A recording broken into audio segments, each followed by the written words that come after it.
Hey everyone, welcome to Reddit Readout. Today we are checking out ProRevenge. Story 1. Beat a Craigslist scammer at his own game. So I was hunting for a rental house for the Valentine's Day weekend and wasn't finding much, so I popped into the local Craigslist page and found a place at a decent but very believable price. No contact info or website, so I emailed through the Craigslist relay. Everything sounds legit up until he asks me to pay using Zelle or bank transfer. Immediately knew it was a scam, but I played along acting confused because I'd never used Zelle. He sends me the Zelle info to send the payment.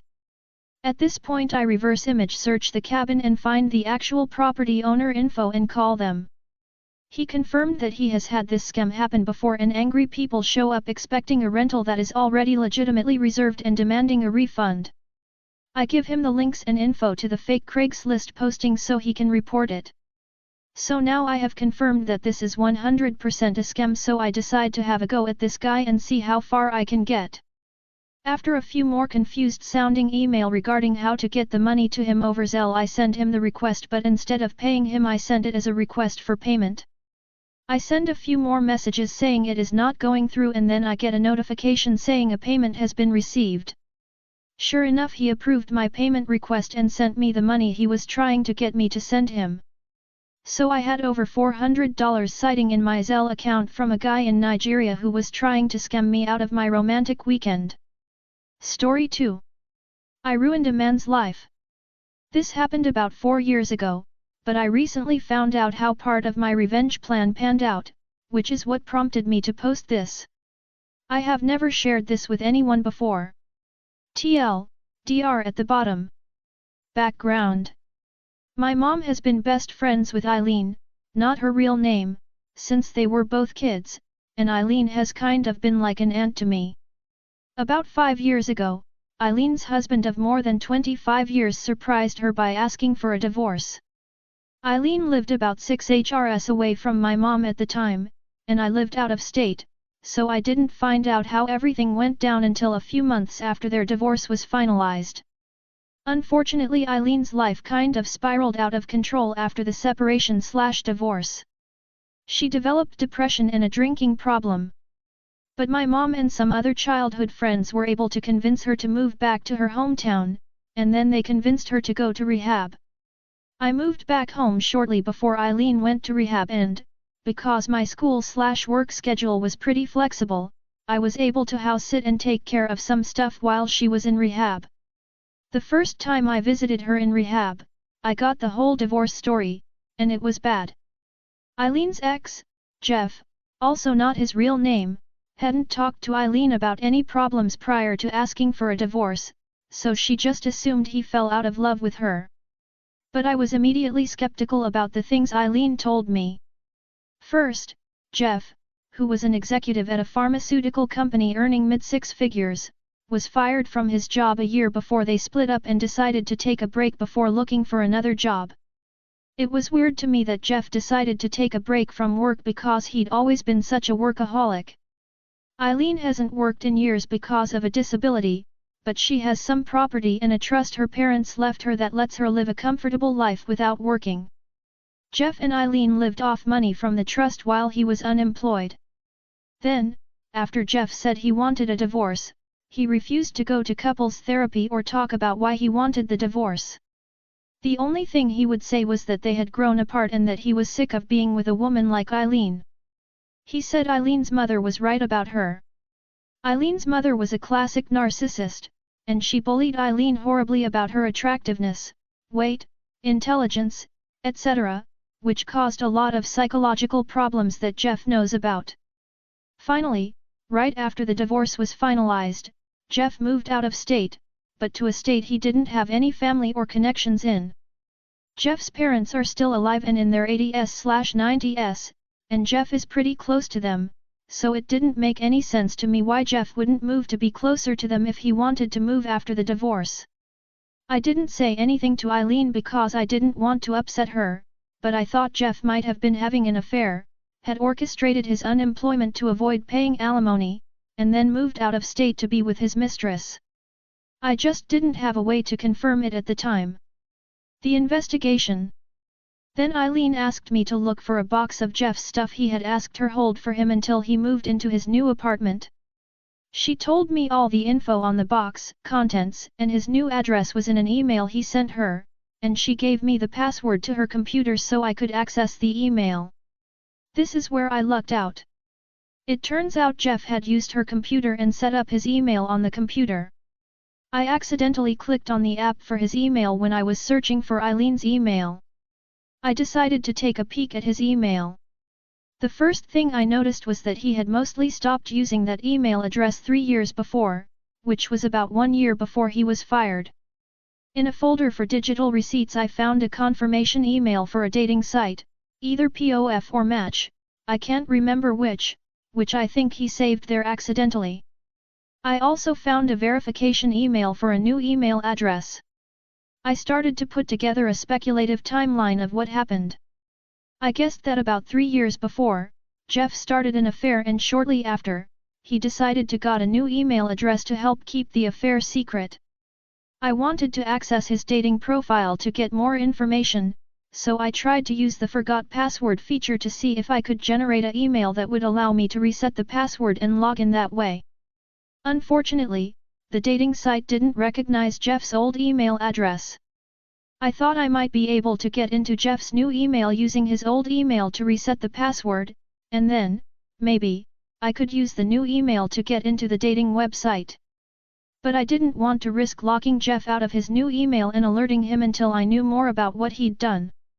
And here's where I totally lucked out. The email app Jeff downloaded to Eileen's MacBook had a note feature, and super genius Jeff saved some passwords on notes. Most of the passwords weren't helpful, but I did get the password to the dating site and his Twitter and Netflix accounts. I logged into the dating site using his new email address and the password. I was able to read messages Jeff sent to another woman before he broke up with Eileen. The new mistress sent Jeff her email address in one of the messages. I searched Facebook for the mistress's email address and found her profile. I couldn't read the mistress's posts, but she left her photos public. She had recent photos of her and Jeff, so I knew they were still together. She also posted a photo of a construction crew breaking ground on a new home for her and Jeff, which was interesting because I got the impression from Eileen that Jeff didn't have a lot of money after the divorce. Here's where my background is important. At the time, I was attending law school. I moved back to my hometown for 1 semester for a legal residency, and I had access to Lexis database, specifically, their public records database. I had spent a good portion of one of my summer internships tracking down property records and other assets to help recover judgments for clients, so I knew how to search for public records. The mistress had purchased several acres in a wealthy suburb several months before Jeff filed for divorce, and there was no mortgage listed on the record. I'd already found the mistress's LinkedIn page, so I knew she worked as an executive assistant before she moved out of state with Jeff. She didn't advertise her salary, but I doubted she could have afforded the property with her salary alone.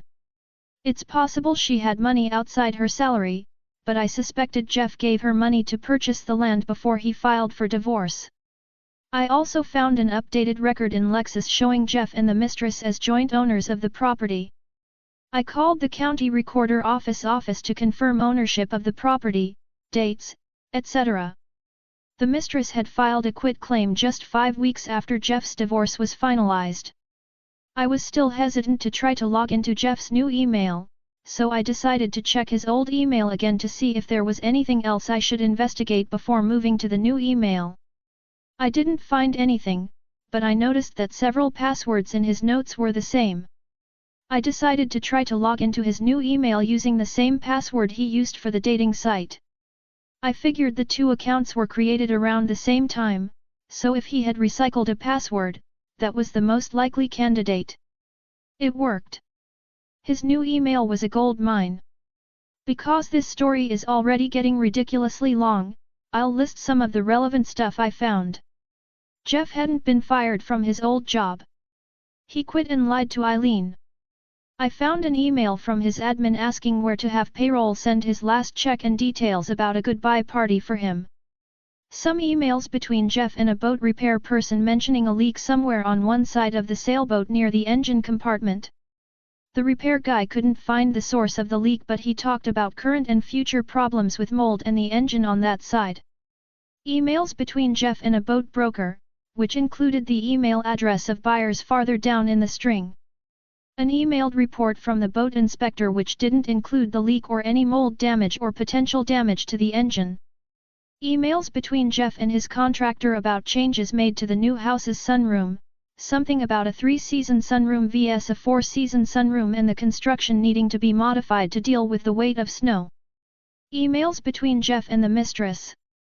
They had married. The mistress/Jeff shared a calendar. Some flirty emails between Jeff and another woman. Emails with info on Jeff's new employer.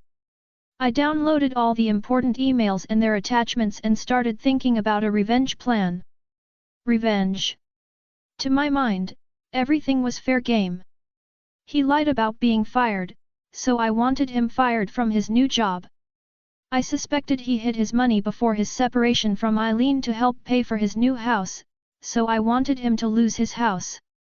He cheated, so I wanted to destroy his new relationship. Anything I could do about the boat was a bonus. The easiest place to start was the boat. I had no idea if the source of the leak was found and repaired or if the leak was verbally disclosed to the buyer, but I figured Jeff was a lying jerk, so odds were fair he hid the info from the new buyer. I sent the emails between Jeff and the repairman and another copy of the inspection to the buyer. I searched Jeff's county court website 5-6 months later and found out the buyers filed a suit against Jeff, and the broker and inspector. I couldn't figure out how to take or destroy Jeff's house, so I settled for contacting the county inspector's office to complain about the sunroom not being up to code. This is actually what prompted me to write this post, because I just found out some details about what happened with the county inspectors. Keep in mind, I heard about this from a third party years after the fact, so I don't know all the details. It turns out the sunroom was code compliant, but the inspector did find a workshop/workroom attached to the detached garage that wasn't on the original permit/plans. The workshop had a bathroom that the contractor attached to the property's septic system after the initial inspection. A mutual friend of Eileen and Jeff told Eileen and me, and he guessed this was a big deal because the size of the septic system they installed wasn't sized to handle the additional input, but I don't know for sure. Jeff had to pay a fine and the workshop had to be removed. This ended up causing construction delays, which will become relevant below. As for destroying Jeff's marriage, my first impulse was to send the new wife the flirty emails between Jeff and the other woman, but when I searched for that woman on social media, I couldn't find anything. I had no way of knowing if the new wife knew the other woman and would think that the emails weren't important or evidence of an affair. Then, I played around with the idea of updating Jeff's dating profile and sending stuff to his wife.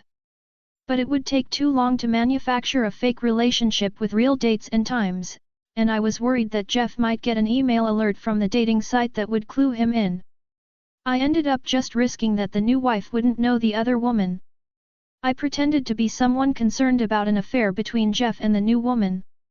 Overall, I kept the accusation vague, but I did say Jeff and the new girl went out to eat and to the movies on a few dates. Jeff's shared calendar said the new wife was out of town. I couldn't come up with a way to get Jeff fired. I rechecked his email and calendar over several weeks looking for something I could use to get him fired. Eventually my legal residency got too busy to devote much time to revenge, so I decided to just let it go. Eileen recently reconnected with a friend of she shared with Jeff, and that friend gave Eileen an update on Jeff. Eileen shared the details with me, and that's what reminded me of what I did and prompted this story. It turned out that I didn't need to worry about sabotaging Jeff's career. By luck the woman Jeff had been emailing was actually his assistant at his new job, and Jeff's new boss was his brother-in-law. Jeff and his new wife actually moved to her hometown so she could be close to her family and so Jeff could go to work for his new brother-in-law. I have no idea if Jeff actually was cheating. He told the mutual friend that passed this story on to Eileen that they hadn't been having an affair. It didn't matter to new wife, though. Because she and Jeff got together when Jeff was already married, she didn't have a lot of trust for Jeff. She didn't believe Jeff's denials when I sent the email about him having an affair. She filed for divorce. And Jeff's brother-in-law boss fired him. And since the construction was delayed, the new house wasn't finished when Jeff and new wife divorced. They had to sell an unfinished home, and Jeff took a big financial hit. Finally, these weren't part of my larger revenge plan, but I am pretty petty, so I took the box of Jeff's stuff, mostly photographs, and threw them away. I told Eileen they must have been lost in the move. Signed both of Jeff's email addresses for a bunch of spam, newsletters, mailing lists, etc. Deleted his Netflix watch list. Posted, retweeted, and liked a bunch of porn on his Twitter account and deleted all the accounts he was following. The ending. I never told Eileen what I did because I wanted her to have plausible deniability and I didn't want to interfere with her recovery. She doesn't know about the boat lawsuit or the Netflix/Twitter stuff, but she did take satisfaction from his divorce and job loss. I probably would have let it all go if Jeff had just cheated because I had always really liked Jeff. I always thought he was nice, but I was obviously wrong about him. Nice people don't weaponize childhood abuse to mentally torture their wives. As far as I'm concerned, Jeff deserved everything I did to him. Dr. Asshole cheated on a family friend and weaponized her mother's abuse against her, so I took his job, his new wife, got him sued, cost him money when he had to sell property in his divorce, and messed with him in petty, inconsequential ways. That's all for today. Please don't forget to like and subscribe.